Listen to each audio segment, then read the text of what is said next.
tahun 50-an saya pelajari banyak sekali orang tokoh nasional yang menolak untuk diangkat jadi menteri dengan alasan dia tidak mampu.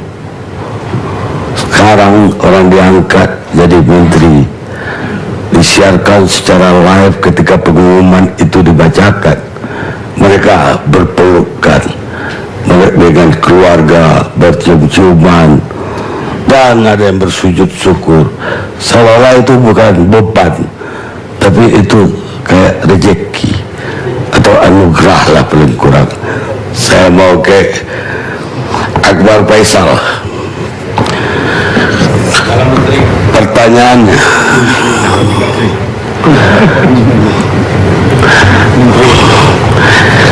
Pertanyaannya, apa yang mendorong tim transisi meminta atau mendorong Pak Jokowi sendiri meminta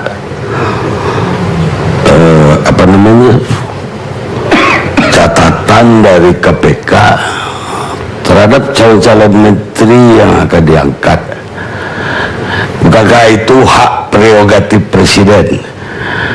Kenapa presiden harus sharing dengan lembaga lain? Saya menyebutnya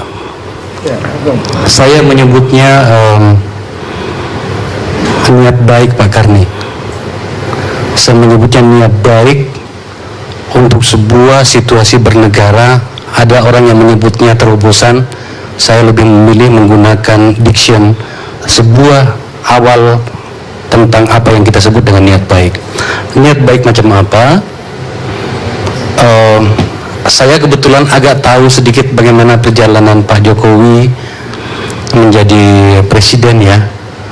Berbulan-bulan saya ikut sama beliau berkeliling Indonesia, berkampanye.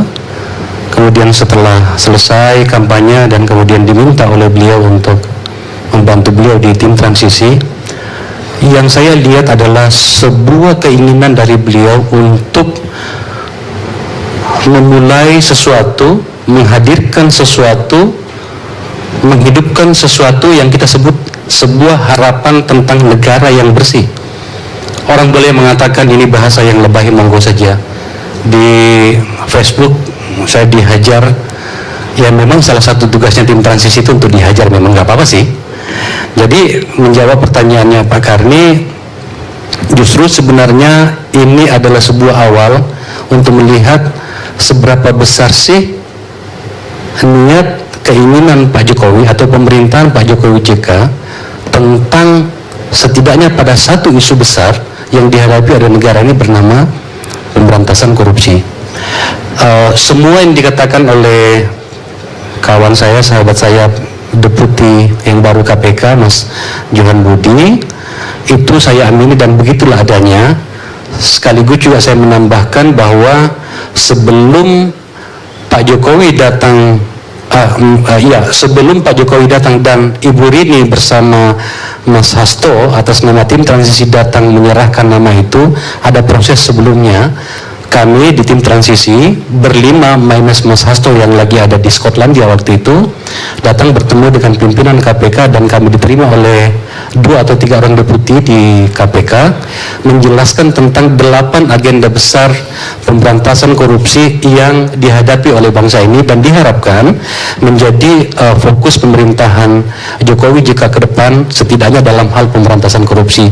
Kami sangat berterima kasih kepada KPK tentang informasi itu dan kemudian itulah yang kami bawa ke tim transisi dan kami jelaskan, kami sampaikan kepada Pak Jokowi bahwa ini loh yang dari KPK. Maka kemudian agenda selanjutnya diputuskan bahwa nama-nama yang dipilih oleh beliau, saya menggarisbawahi dipilih oleh beliau karena masih banyak yang menganggap bahwa kami di tim transisi yang memilih nama, sama sekali bukan.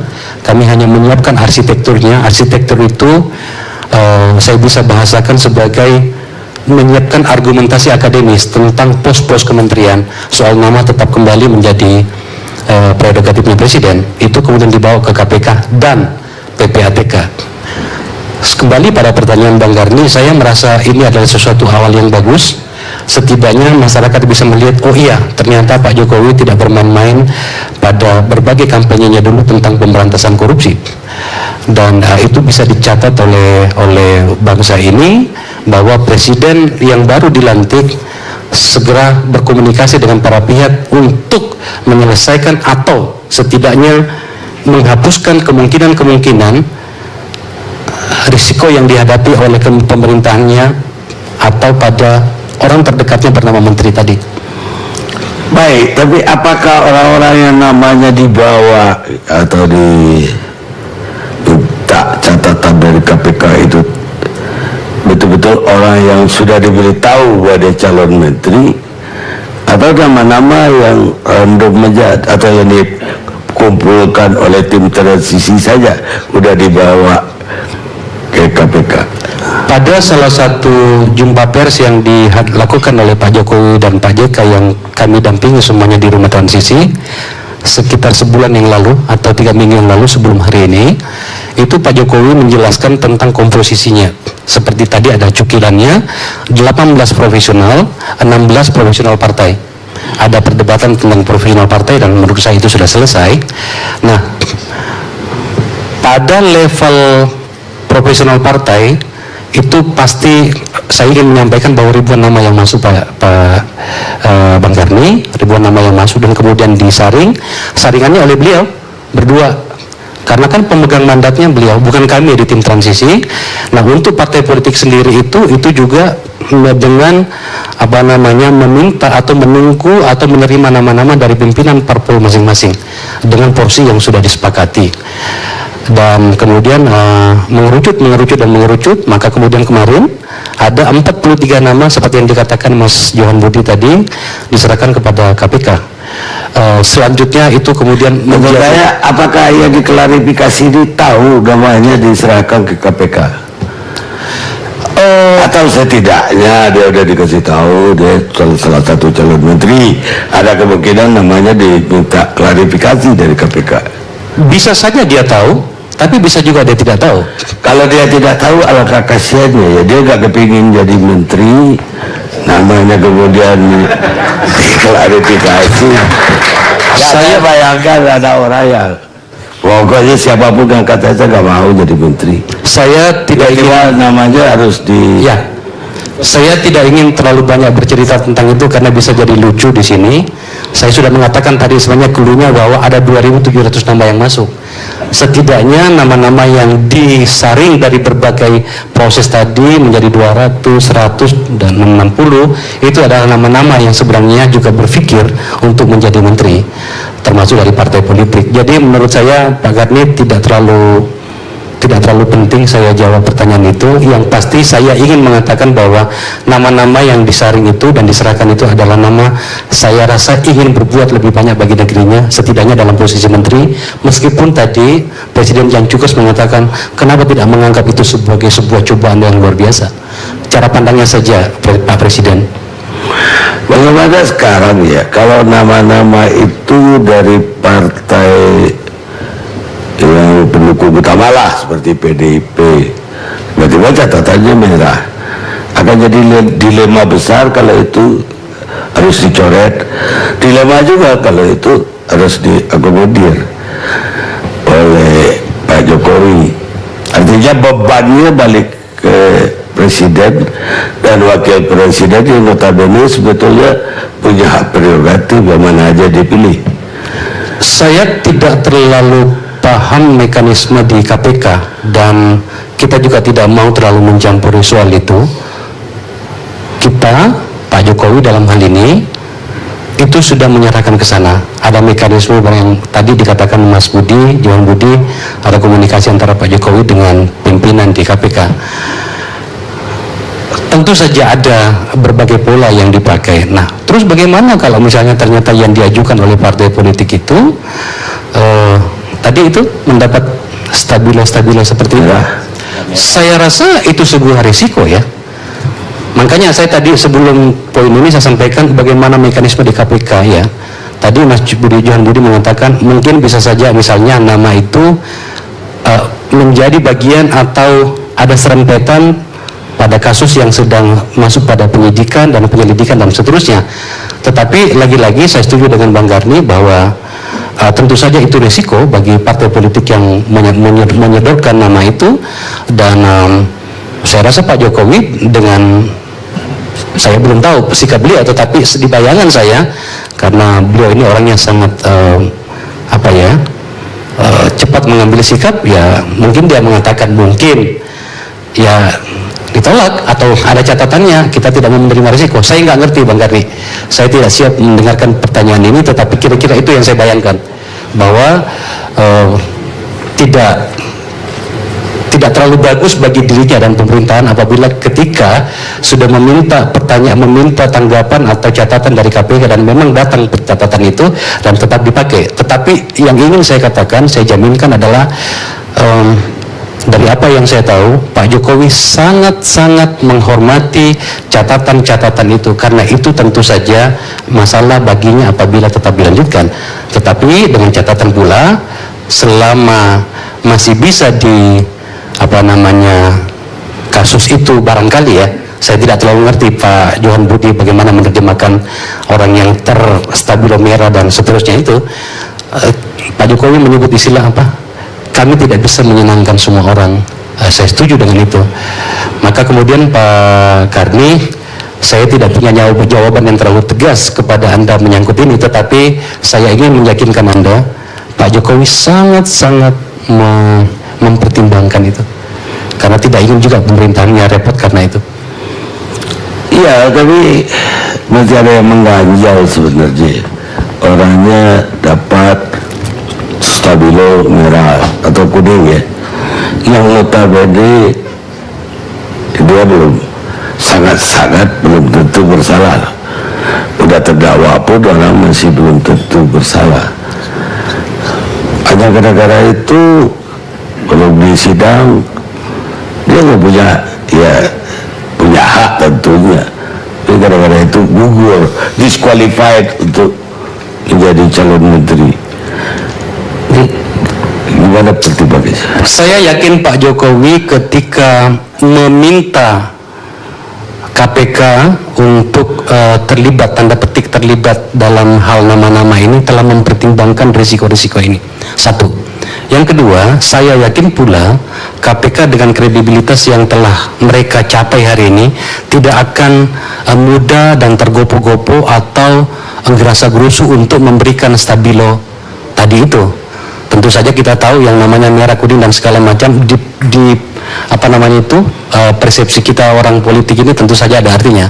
Maka kemudian saya beranggapan bahwa ini adalah awal yang baik bagi sebuah pemerintahan yang baru dengan berbagai persoalan itu tadi, dan Pak Jokowi tentu saja tahu risiko yang dihadapi dengan terobosan untuk meminta masukan dari KPK dan PPATK itu. Jadi Pak Garni, saya ingin mengatakan bahwa lebih bagus barangkali kita melihat dari sisi yang lain, bahwa ini adalah sebuah niat baik dari pemerintahan yang baru dengan kecintaan rakyat yang luar biasa. Anda bisa melihat pestanya kemarin, dan itu adalah poin bagi pemerintahan ini, bahwa kemudian ada risiko yang akan dihadapi dengan apabila nama-nama yang diberi catatan tadi itu tetap dipakai. Toh kita juga tidak tahu kan siapa yang diberi catatan itu. Ini juga sebenarnya sudah berbahaya juga Mas Johan, karena sudah beredar keluar nama yang P3 juga ya, gitu ya. Bahkan sore ini yang dapat merah berdapat kuning juga benar atau tidak? Ya, itu yang menurut saya juga jadi kepikiran juga ya. Tetapi ya itulah, kita berada di ruang publik dan ini adalah kepentingan publik. Kadang-kadang kita tidak bisa memuaskan semua pihak seperti yang saya sampaikan tadi dengan langkah Pak Jokowi ini. Tetapi menurut saya Pak Garni, kita lihat dari sisinya tadi itu, ini sebuah awal tentang niat baik berpihak pada pemberantasan korupsi itu. Baik pemirsa, mungkin saya juga sama dengan Sujiwo Tejo tadi, revolusi mentalnya belum tuntas. Jadi saya khawatir teman-teman saya yang saya harapkan jadi, sore ini beredar dia masuk daftar merah. Jangan-jangan juga jadi lah teman ini. Dan kalau Sujiwo Tejo diam-diam namanya yang dimasukin, saya pikir kalau dimasukkan juga ke KPK, dia juga dapat. Jangan merendahkan saya, Pak. Saya sudah presiden, jadi saya nggak akan menerima jabatan menteri. Ya kan nama Anda bisa masuk tanpa Anda tahu. Loh, nggak mungkin presiden kok. Itulah bedanya saya sama Pak SBY. Ada presiden baru, Pak SBY jadi mantan. Saya tetap presiden, Pak. Padahal maksud saya namanya pasti merah di KPK, bukan Komisi Pemberantasan Korupsi, tapi Komisi Pemberantasan Kesusilaan. Kita rehat saja.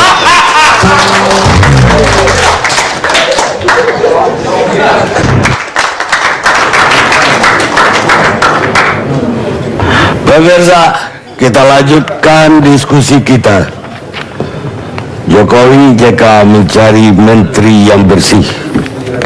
Sekarang saya mau ke Fadlizon, Wakil Ketua DPR. Selamat. Terima kasih Pak. Tadi saya agak bingung waktu masuk ruangan, banyak pengawal saya lihat. Nggak ada. Rupanya ada Wakil Ketua DPR. Ada. Nggak ada ya? Nggak pakai pengawal. Oke. Apa pandangan Anda, Fadli, terhadap tadi apa yang dilakukan oleh pemerintahan Jokowi JK dan juga apa yang dilakukan oleh KPK? Ya, terima kasih Pak Karni. Memang kita harus kembalikan bahwa masalah pengangkatan pemberhentian menteri sebagai pembantu presiden itu kan hak prerogatif presiden, dan itu jelas di dalam konstitusi kita pasal 17 ya. Dan bahkan kalau kita merunut lagi ke penjelasan yang sudah dibuang itu karena amandemen, itu dijelaskan di situ semangat dari menteri itu adalah harus mengetahui seluk-beluk lingkungan pemerintahan atau departemen yang akan dipimpinnya. Jadi semangatnya itu zakon kabinet sebetulnya. Nah, saya sependapat dengan apa yang disampaikan oleh Pak Akbar Faisal bahwa kita harus menghargai niat dan tujuan. Tapi kadang-kadang niat dan tujuan itu belum tentu caranya menjadi tepat gitu ya. Ketika misalnya presiden yang mempunyai hak prerogatif itu memberikan nama-nama kepada sebuah lembaga KPK, niatnya bagus, tujuannya saya kira juga bagus untuk menciptakan nanti kabinet yang betul-betul orang-orangnya bersih dari masalah-masalah korupsi. Tetapi saya kira masalahnya kemudian ada penyeleksian di situ. Jadi misalnya dari 43, kemudian belum tentu juga itu menjadi 34 karena belum tentu semua dimasukkan dari 43 itu kan. Nah, berarti siapa yang menentukan kekuasaan itu ada di mana? Apakah ada di presiden atau sudah ada di KPK gitu ya? Seharusnya sebaiknya gitu ya, sarannya itu kalau misalnya memang assessment itu perlu dilakukan secara diam-diam, atau kalau mau terbuka sekalian diumumkan kepada publik. Ini loh nama-nama calon-calon menteri yang akan kita pilih dari nama-nama ini. Nah, kalau sekarang ini bisa menimbulkan masalah itu tadi, interpretasi sebenarnya siapa yang punya prerogatif akhirnya. Kemudian di sisi lain juga akan ada masalah termasuk pada orang-orang yang bersangkutan. Ya, assessment terhadap menteri itu misalnya kepada KPK, PPATK, mungkin Badan Intelijen Negara dan sebagainya, kan bisa dilakukan secara privat, secara pribadi.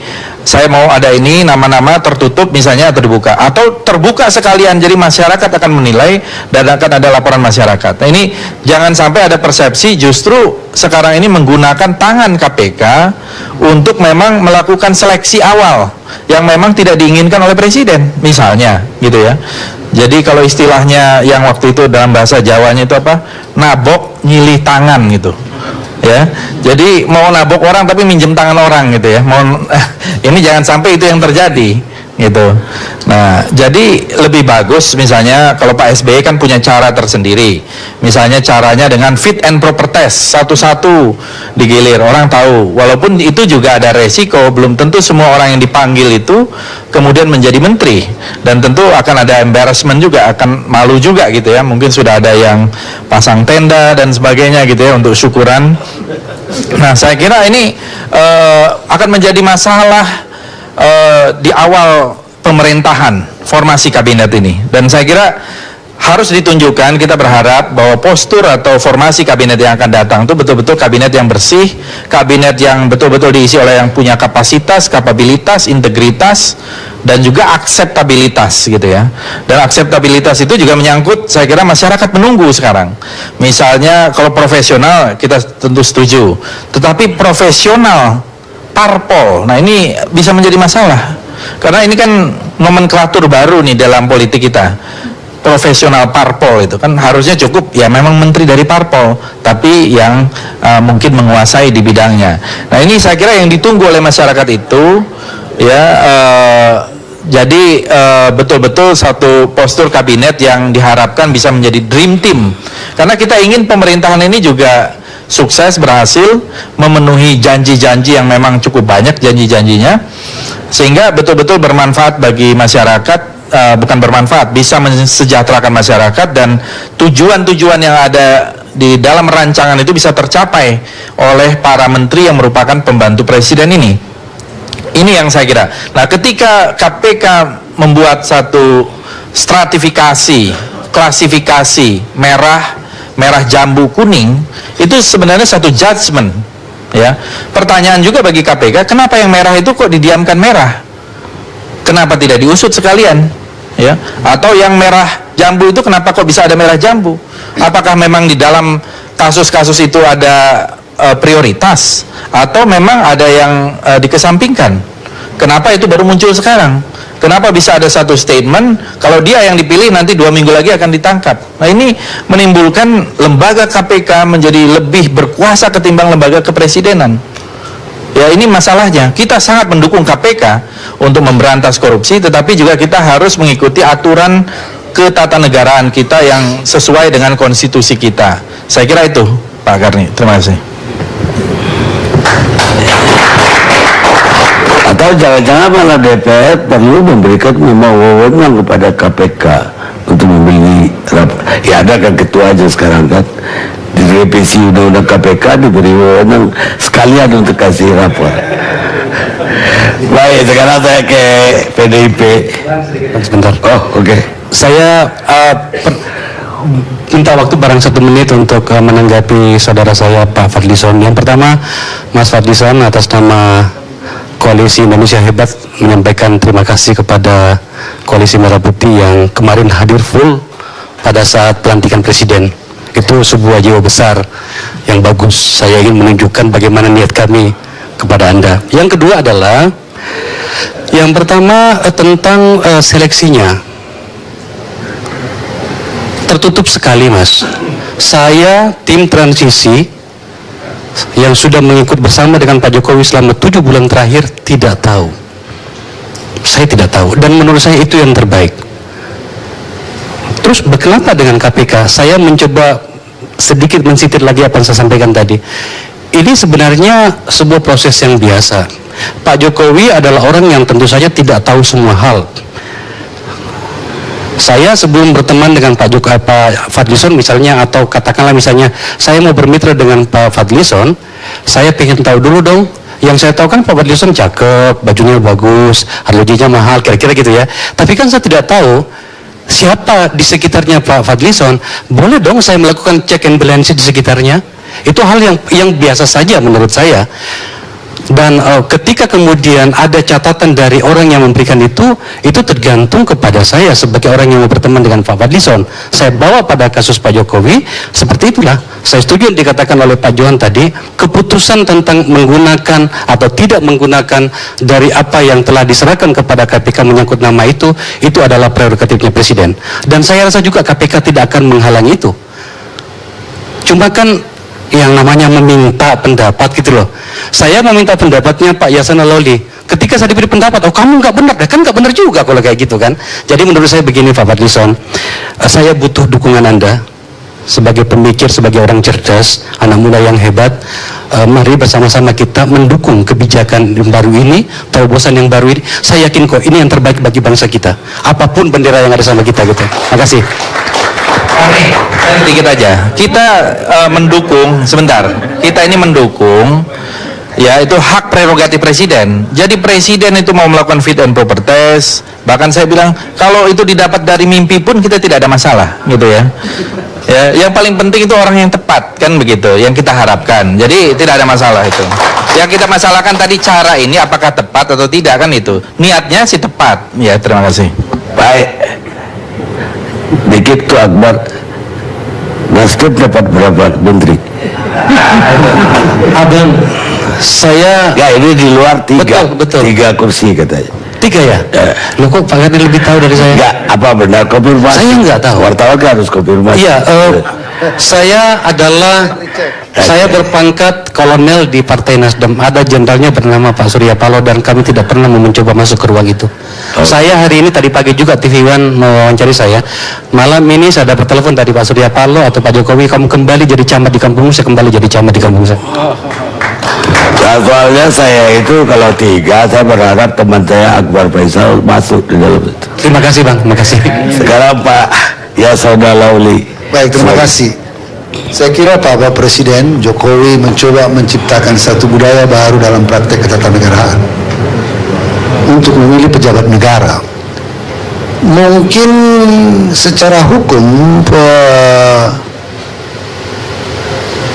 kriteria merah dan hijau atau kuning itu dari KPK mungkin saja kurang sesuai dengan Ajas Presumption of Innocence. Tetapi saya kira belakangan ini bahkan Ajas Presumption of Innocence ditarik seluas-luasnya. Menjabat sudah tersangka nggak mundur-mundur, bahkan tidak dimundurkan. Nah, yang diperkenalkan di sini saya kira etika, etik. Kita hendak masuk ke ranah itu. Saya kira pemerintahan sekarang mencoba masuk ke ranah etika pemerintahan yang baik. Kalau di Jepang jatuh pesawat terbang, Menteri Perhubungannya tahapannya sudah tingkat itu. Kita belum sampai di situ. Di sini saja kita bermain sudah ribut. Kita sudah mulai bertengkar. Saya kira budaya ini adalah satu terobosan yang perlu kita hargai. Ya, bahwa kita menyerahkan kewenangan ke KPK, saya kira inilah lembaga yang kredibel pada saat ini untuk menilai orang-orang yang menurut data-data yang ada di KPK punya rekam jejak yang ada merah, ada kuning, ada hijau, gitu ya, ada pink. Nah, yang dicari di sini saya kira bukan berarti presiden mendegradasi kewenangannya. Dia meminta opini bahwa kewenangan itu sepenuhnya adalah hak prerogatif presiden. Kalau presiden berani mengatakan saya memakai orang ini yang pink ini karena saya yakin dia pada suatu saat seorang yang baik dan kita lihat dia mungkin saya akan minta bertobat atau bagaimana. Karena orang yang hijau saja belum tentu. Pak ini tadi Pak Johan Budi juga mengatakan yang hijau saja bisa saja kemudian tergoda melihat itu kan, tetapi itu paling tidak ada Bapak Presiden punya indikator, punya alat ukur yang kredibel untuk menentukan orang ini saya angkat karena rekam jejaknya baik. Dan dari apa yang kita dengar dari pidato Bapak Presiden, dia mencari pengabdi kepada bangsa dan negara. Jadi di sini kata kunci saya rasa mengabdi, bekerja, mengajak seluruh anak bangsa untuk bekerja. Dan meninggalkan mari kita mencoba ya sekarang ini dalam praktek-praktek birokrasi yang boleh kita katakan sangat syarat dengan praktek-praktek yang tidak terpuji itu, mari kita tinggalkan. Kita bergandengan tangan, bergotong royong untuk membangun bangsa yang lebih besar ini. Dan dia mengatakan bahwa untuk bisa sampai di sana, saya memerlukan orang-orang yang kredibel. Saya memerlukan orang-orang yang dari rekam jejaknya teruji. Karena hanya sapu yang bersih misalnya bisa menyapu bersih. Paling tidak dia punya alat ukur itu. Bisa saja terjadi barangkali karena tanggung jawab ada pada Bapak Presiden, dia memilih mengambil suatu keputusan, wah ini masih bisa tolerable.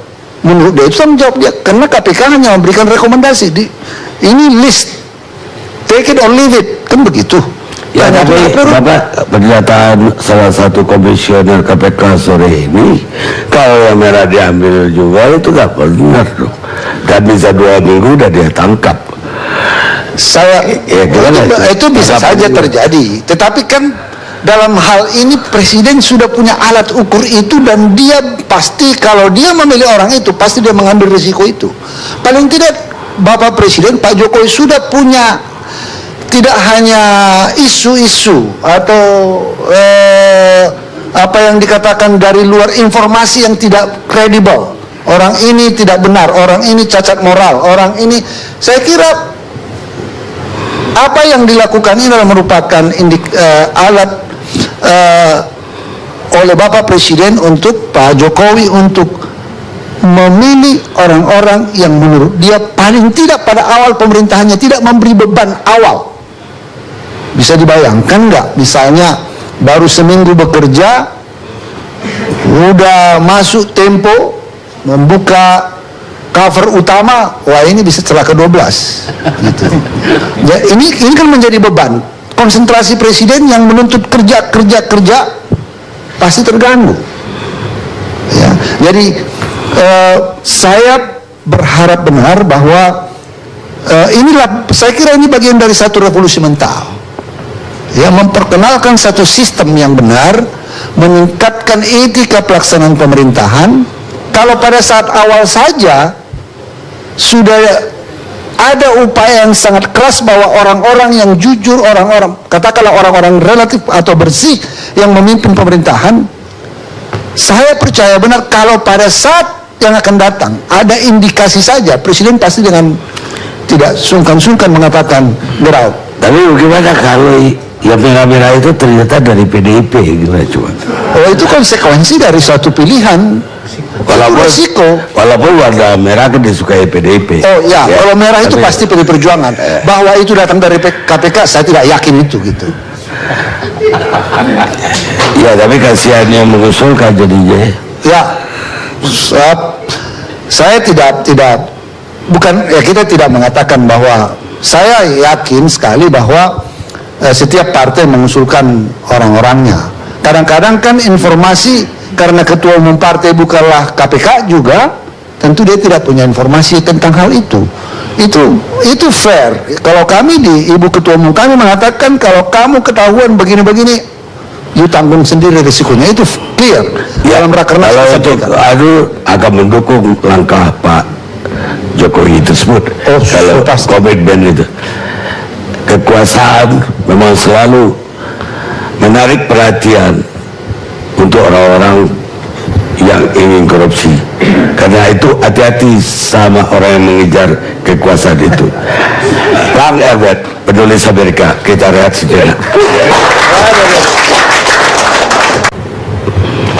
Sekarang saya ke Pak Kwik Kianggi. Beliau adalah bekas menteri zaman Ibu Mega. Saya kira waktu itu belum ada sharing dari KPK. Dan bagaimana Pak Kwik melihat apa yang terjadi sekarang? Ya, pertama saya ingin langsung menyambung saja topik yang paling akhir dibicarakan.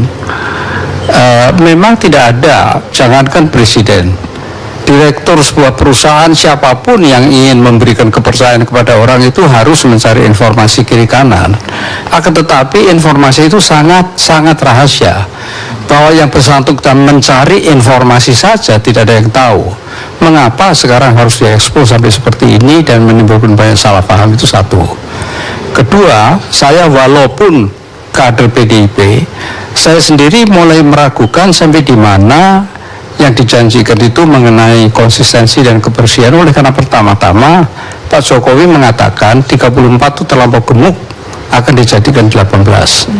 Kemudian yang pertama mengatakan itu adalah Sofyan Wanandi di media massa dengan foto warnanya yang mengatakan tidak mungkin dikecilkan menjadi 18 segera.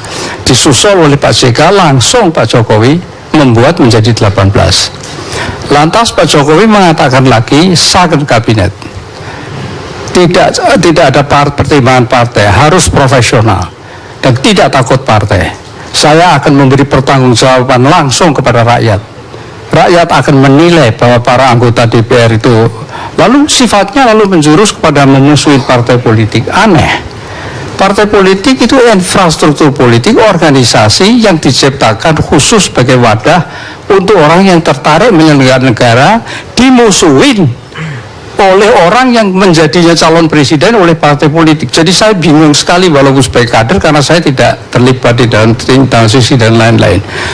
Terus kemudian belum apa-apa sudah menyatakan 16 dari 34 itu untuk partai politik tanpa mengetahui siapa orangnya. Seandainya semua partai politik mengajukan nama tidak sampai 16, bagaimana? Jadi ini yang sangat membingungkan saya. Lalu kemudian reformasi birokrasi.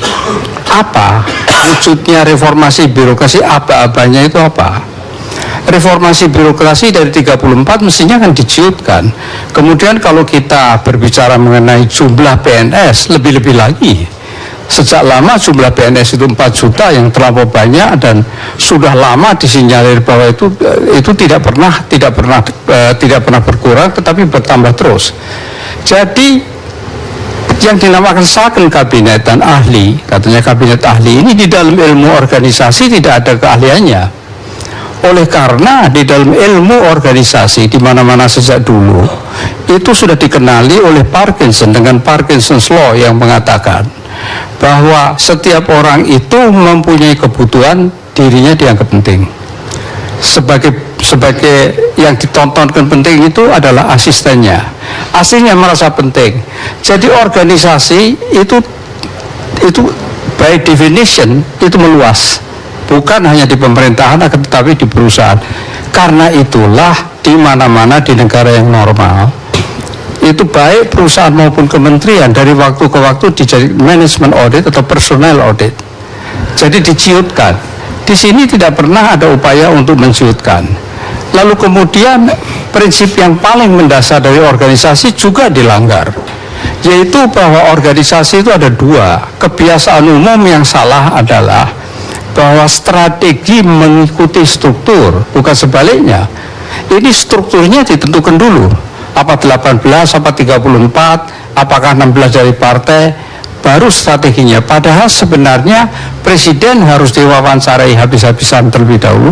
Anda ini mau mencapai apa? Anda ini ingin merubah apa?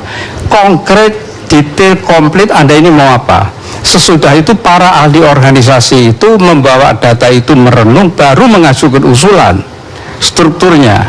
Nah, ini sama sekali tidak ada. Saya yakin kalau itu diadakan, jumlah pegawai negeri tidak akan sebanyak ini. Ada kementerian yang jumlah pegawai negerinya puluhan ribu dan lain-lain, itu juga tidak dijalankan.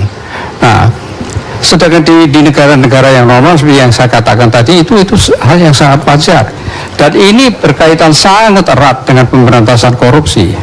Oleh karena kalau jumlah pegawai negeri, PNS, jumlah para pejabat yang diberi kekuasaan itu kecil, maka mengontrolnya bahwa dia tidak korupsi lebih mudah, dan tindakan-tindakan preventifnya juga lebih efektif. Kalau kecil jumlahnya, maka gaji bisa dinaikkan setinggi mungkin. Gaji dinaikkan setinggi mungkin sampai sama atau melebihi manajer-manajer perusahaan swasta. Oleh karena dia mengabdi kepada rakyat yang jauh lebih besar daripada mengabdi kepada seorang kapitalis. Ya. Sehingga dengan demikian, tetapi kalau gaji yang sudah mencukupi atau bahkan lebih dari cukup itu diberikan dan masih korupsi, itu mesti ditembak mati. Hukumannya mesti ditembak mati. Karena tidak ada alasan lagi. Nah, ini prinsip-prinsip ini sebetulnya secara internal di dalam Litbang PDI, di Megawati Institute, di mana-mana itu sudah dikemukakan, bahkan sudah dicetak, tetapi sama sekali tidak dihiraukan. Gitu. Jadi ini adalah urusan yang ditanyakan oleh Pak Karni, tapi mungkin dikembangkan mengenai hal-hal lain nanti. Kemudian ada satu hal mungkin nanti kalau topiknya lagi. Ya, menurut Pak Kwik, ini kenapa setelah dibilang akan kabinet ramping, jadinya besar lagi, bahwa profesional, jadinya ada politik yang juga diharapkan profesional juga orang profesional yang dalam partai politik. Ya, inilah yang menjadi keprihatinan saya. Oleh karena mumpung di sini ada tim dari rumah Transisi. rumah apa namanya? Rumah transisi ya. Itu supaya diperhatikan, karena saya betul-betul sangat prihatin adanya kabar-kabar yang mengatakan bahwa Pak Jokowi itu dikendalikan oleh 9 Taipan, orang-orang kaya 9 yang mengendalikan. Dan kabar ini menyebar sangat luas. Cuma tidak ada yang berani mengatakan, biarlah saya yang mengatakan. Bukan karena apa-apa, karena kecintaan saya. Tolong dibantah yang sekeras-kerasnya dengan hard facts, dengan fakta-fakta yang nyata bahwa itu tidak betul. Kalau memang tidak betul, karena kabar ini sangat meluas. Lalu kemudian apa peran Sofyan Wanandi? Memang dia ketua umum Apindo. Mengapa harus muncul di mana-mana? Itulah yang justru memperkuat bahwa para Taipan ini mempunyai pengaruh besar. Sehingga dengan demikian orang mulai sangat was-was sekarang. Akan jadi apa kabinet ini? Apa betul yang dijanjikan akan jujur, akan memberantas korupsi dan lain-lain? Jangan salah paham, kalau saya mengatakan ini adalah atas kecintaan saya terhadap PDIP, partai saya yang saya pernah berjuang mati-matian dan yang menjadi pendukung utama. Kalaupun Pak Jokowi dianggap orang kos-kosan, bukan kader yang dari awal sudah mati-matian berjuang, akan tetapi kaitan antara PDIP dengan Pak Jokowi sangat erat. Sehingga dengan demikian saya berkepentingan untuk memberitahu sejujur-jujurnya, mumpung belum terlambat. Sekian dulu Pak Arya. Tapi mungkin strategi aja yang beda. Kalau Pak Jokowi ngasihkan daftar kabinet kepada KPK, Pak SBY dulu memanggil orang-orang yang dianggap kandidat untuk jadi menteri, walaupun tidak semua yang dipanggil ternyata jadi menteri. Artinya jangan-jangan dengan memanggil itu dia memancing input dari mana-mana. Saya lihat ada strategi yang berbeda dalam hal ini. Pak Kwik, gimana pandangannya? Ya, menurut pendapat saya urusan menteri dan tidak menteri ini kan banyak yang sensitif untuk menteri-menteri yang bersangkutan, nanti calon menteri yang tidak jadi menteri atau menteri yang sudah terpilih lalu bermasalah. Jadi ini implikasinya sangat besar. Oleh karena itu di mana-mana di dunia tidak ada yang prosesnya seperti ini. Bahwa Indonesia melompat dari kondisi yang semi diktatorial lalu menjadi bebas seperti ini, itu saja sudah sangat mengkhawatirkan. Akan tetapi kalau semua dibuka seperti ini, maka pembukaan transparansi ini lalu bukan transparansi biasa lagi. Transparansi ini sudah menjadi sebuah alat untuk mendemonstrasikan ini loh saya, luar biasa terbukanya. Yang tidak pada tempatnya. Boleh mencari informasi di mana-mana, akan tetapi secara diam-diam tidak dibuka sampai seperti ini. Menurut Pak Kwik, di luar presiden dan wakil presiden, siapa seharusnya yang cukup berperan besar menentukan kabinet? Apakah ketua partai pemenang atau cukup presiden dan wakil presiden? Yang saya amati di seluruh dunia, itu hakikat dari partai politik adalah organisasi bagi orang-orang yang memang berminat di dalam penyelenggaraan negara. Untuk itulah ada partai politik. Kalau dalam bidang lain ada perhimpunan tenis, pemain tenis, perhimpunan sepak bola. Tetapi di negara kita lalu menjadi lucu. Partai politik yang dimaksud sebagai organisasi untuk orang-orang yang tertarik betul-betul untuk ikut penyelenggaraan negara, justru oleh pimpinan partai politik sendiri, justru oleh Pak Jokowi sendiri sangat dicurigai. Justru secara sebelum a priori sudah dikatakan bahwa saya tidak akan mencari dari partai politik. Nah, ini yang aneh sekali sebetulnya. Sehingga dengan demikian anggota DPR dipilih secara langsung. akan tetapi langsung dicurigai. Nah, kader-kader dari partai politik yang sejak awal sudah membaktikan dirinya, oleh karena sudah, katakanlah bahwa politisi dan negarawan itu bukan orang-orang yang idealis, katakanlah demikian, tetapi dia sudah memilih profesi itu gitu. Akan tetapi justru profesi yang dipilih sejak awal, sejak muda, dan terus-menerus memperhatikan masalah itu justru yang paling dicurigai gitu. Memang dunia politik adalah dunia yang kotor dalam arti tidak bisa membedakan mana yang negarawan, mana yang political animal, dan semakin lama memang semakin banyak political animal, tapi itu tidak mengurangi adanya keharusan membersihkan dunia politik ini, karena itu sangat penting. Disinilah fondasi daripada penyelenggaraan negara. Ya, Pak Jokowi memang mau menegaskan bahwa kabinet ini hak saya dengan wapres, sehingga orang politik jangan ikut-ikut campur. Ya, itu yang dikatakan. Akan tetapi mengapa sekarang dikatakan bahwa para politisi mendapat jatah yang demikian banyak, hampir separuh, tanpa mengetahui siapa orangnya? Itu kenapa? Ini yang untuk saya merupakan suatu tanda tanya besar. Mengapa dari mengatakan bahwa jumlah menteri akan terbatas pada sedikit sekali, menyebut angka 20 kalau tidak salah atau sekitar itu, lalu kemudian dibantah oleh Sofyan Wanandi yang mengatakan dibantah oleh Pak Yusuf Kalla, langsung lalu membekak lagi jumlah menteri, lalu kemudian bahkan dikatakan bahwa separuh dari itu, hampir separuh dari itu dari partai politik lagi. Jadi saya yang mengikuti, kader yang mengikuti, saya sampai sekarang masih kader PDIP, yang mengikuti ini menjadi bingung terus terang. Nah, saya tahu setelah ini saya akan dihujat oleh orang PDIP yang baru, tapi saya kader yang lama dan saya mencintai partai saya.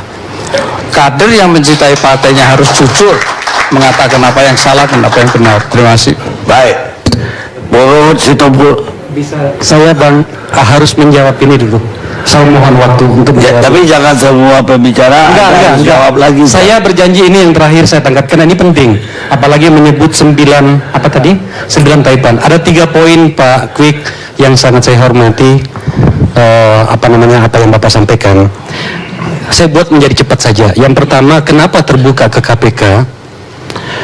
Tadi saya sudah sampaikan bahwa untuk menunjukkan komitmen dukungan kepada KPK. Saya rasa, saya yakin betul Pak Kwik sebenarnya tidak ingin mempersoalkan ini. Saya yakin betul soal itu. Yang kedua, tentang kenapa sampai 34 sementara sebelumnya bla bla bla bla. Panjang ceritanya Pak Kwik, nanti Saudara Profesor Dr. Saldi Isra menjelaskan, karena tim yang dipimpin oleh Andi Wijayanto, salah satu deputi itu yang bertanggung jawab dalam hal arsitektur kabinet, itu melibatkan 4 pihak. UGM, ada nanti Pak Saldi yang menjelaskan. Apa intinya Pak? Kita di tim transisi itu ada 4 skenario. Skenario yang biasa itu 34, yang hardnya itu 20 Pak. Tapi kan kita harus realistis Pak. Ada pilihan yang harus kita ambil. Kira-kira begini penjelasan yang mudahnya. Kami tanya teman-teman, kalau kemudian tiba-tiba kita jadikan 20 kementerian saja, dan itu bisa saja dilakukan, apa yang akan kita hadapi? Oh ya, setidaknya 1, kita akan menghabiskan 2 tahun pertama untuk berkelahi tanda petik menyangkut soal ini. Bapak ingat Kementerian Penerangan dulu? Pada saat yang bersamaan banyak sekali yang harus dilakukan oleh pemerintahan yang baru, termasuk tentang jepitan fiskal yang membuat saya dihujat oleh beberapa media karena dianggap dan juga dituding oleh pemerintahan sebelumnya merecoki, mencampur, mengambil alih tugas-tugas pemerintahan yang lama. Intinya Pak Kwik, ini adalah langkah yang moderat yang diambil supaya kita bisa fokus yang lain. Di mana reformasi birokrasinya? Banyak Pak. Saya berikan satu contoh pada Bapak, sekaligus menjawab pertanyaan, Presiden ini sebenarnya tahu nggak apa yang harus dilakukan? Rumah transisi diadakan untuk itu Pak. Menjawab itu saya ingin memberi contoh Pak. Saya kebetulan bertanggung jawab dalam hal transportasi publik dan perumahan. Kami memberikan rekomendasi kepada Pak Jokowi. Pak Jokowi, kalau bisa mengurangi kemacetan, kita bicara tentang Jakarta saja dulu, kita bisa melakukan seperti apa yang dilakukan oleh wali kota Taiwan, Taipei, yang sekarang menjadi Presiden Taiwan. Apa itu? Karyawan tidak perlu datang ke kantornya. Ada keluhannya Pak Ahok sebagai gubernur, bagaimana karyawan datang pagi-pagi, rapi, masuk kantor, tanda tangan, main game, pada jam kantor pulang, membuat macet jalan. Kita mencoba, saya tawarkan konsep, mereka mengerjakan saja di rumahnya pekerjaan yang bisa dilakukan. Bagaimana pengecekannya bisa kita ciptakan sistemnya. Tapi ternyata itu terlalu ekstrim, Pak. Nah, yang terakhir saya mau tanggapi Bapak soal 9 Taipan. Jujur Pak, saya kebetulan agak dekat pada Pak Jokowi selama ini, bukan dekat, mengikutinya. Karena saya adalah anak buah. Saya baru mendengar ini Pak, sempat sih samar-samar, tapi saya berikan jawabannya begini Pak. Saya sempat tanya sama Pak Jokowi, Pak, mohon maaf Pak, rekomendasi saya agak ekstrim Pak untuk mengurangi kemacetan Pak. Pertumbuhan mobil di Jakarta Pak, Jabodetabek 250 mobil setiap hari, motor 4.722 motor setiap hari, 60 sepeda motor setiap jam. Lantas apa yang harus dilakukan? Pak, saya mau tanya Pak, apakah Bapak ada komitmen dengan pabrikan otomotif yang kemudian ini akan digergaji kebijakan ini? Apa dia katakan? Sorry Mas Akbar, tidak ada komitmen apa-apa. Kalau itu yang kita harus lakukan, kita harus lakukan. Saya yakin di situ bahwa ternyata beliau tidak terlilit oleh yang Bapak istilahkan dengan 9 naga itu atau 9 Titan itu. Itu jawaban saya Pak. Kita rehat sejenak.